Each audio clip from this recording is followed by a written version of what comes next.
Murugan statue in front of Batu caves.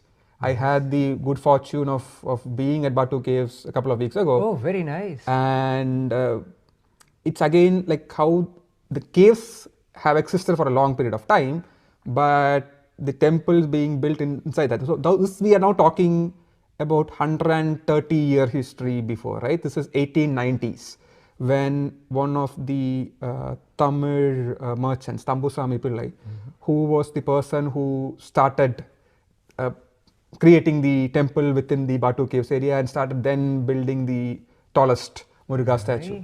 So we are talking about 130-year-old history here. And it was interesting, like when I was in Malaysia, I was also working around Kuala Lumpur.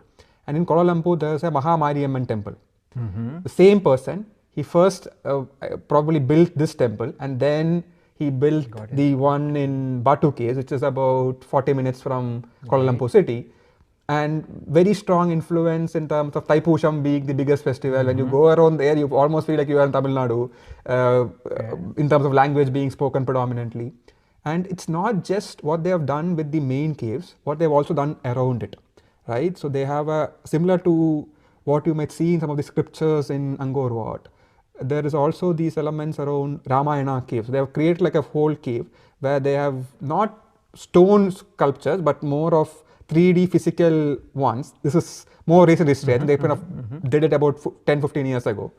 But the full depiction of Ramayana story, right from Dasharatha doing the initial Havan thing, to the four brothers being born, all the way to the war, and the most interesting one that I felt was Hanuman sitting in front of Ravana and having that fire on the tail, right? So that's a very, very big one that they put up, and that was really the most striking one that I felt. And then all the rest of the story. So entire story inside a cave, they have done it. And also inside the same one, if you go a bit up the stairs, they have done a very similar depiction of the Amarnath cave. Oh, right. You kind of go through a small one, but it's Shiva physically sort of sculpted, but you kind of go through that. So kind of have that experience of going through like an Amarnath style this thing, but they've done it very, very nicely in